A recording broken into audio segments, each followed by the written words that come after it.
Sungai itu tenang, terlalu tenang. Airnya mengalir lembut seperti tak ada bahaya, padahal di atas perahu kecil itu, seorang lelaki dan dua perempuan duduk dengan wajah pucat ketakutan. Nafas mereka pendek, mata mereka terus melihat ke belakang, seolah bayangan kematian masih mengikuti. Lelaki itu melihat kedua perempuan mulai goyah, tubuhnya gemetar karena luka. Saat mereka lengah, ia bangkit perlahan dan menatap ke arah hutan di pinggir sungai. Tanpa mengatakan apapun, ia turun ke tepi, melangkah masuk ke dalam rimbunnya pepohonan. Hutan itu sunyi, hanya ada suara dedaunan yang bergerak pelan. Lelaki itu menelusuri tanah basah hingga matanya menemukan sebuah ponsel tergeletak di bawah akar pohon. Dengan tangan bergetar, ia mengambilnya, menyalakan kamera, lalu mulai merekam. Jika video ini ditemukan, kami dikejar, tolong. Belum selesai bicara, terdengar langkah berat menghentak tanah. Lelaki itu membeku. Dari balik pepohonan gelap muncul seorang kanibal, tubuh besar, wajah dilumuri cat gelap, mata liar dan tidak berkedip. Ia menunduk, memandangi ponsel yang ditinggalkan lelaki itu, lalu memutarnya. Suara video itu bergema pelan di hutan, membuat suasana makin mencekam. Lelaki itu tahu ia harus menyerang. Dari belakang, ia memungut batang kayu dan menerjang kanibal itu.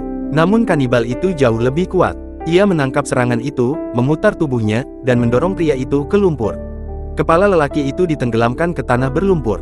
Ia meronta, namun oksigen semakin menipis. Kanibal itu lalu mengambil tali kasar dan melilitkannya di leher pria itu, menarik kuat sambil mengerang marah. Lelaki itu tercekik, tubuhnya bergetar, wajahnya memucat. Saat itu pula kanibal melihat dua wanita di perahu, matanya langsung berubah liar. Ia berdiri, hendak melompat ke air untuk menerkam mereka. Namun tepat saat kanibal itu bersiap melompat, lelaki itu berhasil melepaskan tali dari lehernya.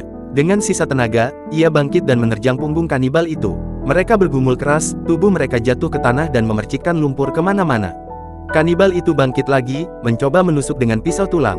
Pria itu menahan, berbalik, dan mendorongnya ke pohon besar. Benturan keras membuat kanibal itu mengaum kesakitan. Dengan amarah dan keberanian terakhir, lelaki itu mencengkeram leher kanibal itu dengan kedua tangan, menekannya makin kuat, sampai akhirnya tubuh kanibal itu lemas dan jatuh. Kanibal itu mati. Sunyi kembali menyelimuti hutan. Hanya napas terputus-putus pria itu yang terdengar. Ia berdiri perlahan, tubuhnya gemetar, wajahnya penuh lumpur dan darah. Dua wanita di perahu menangis lega, memanggil namanya. Ia tersenyum tipis, tapi senyum itu penuh kelelahan.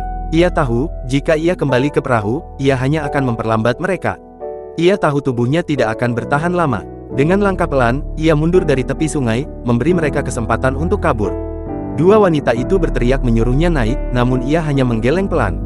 Dan di detik berikutnya, seluruh kekuatan dalam tubuhnya hilang. Ia jatuh perlahan ke tanah, tak bergerak lagi. Perahu itu melaju perlahan mengikuti arus yang tenang, menjauh dari tubuh pria yang telah mengorbankan hidupnya. Dua wanita itu menangis keras, memeluk satu sama lain, merasakan kehilangan yang tidak bisa digambarkan.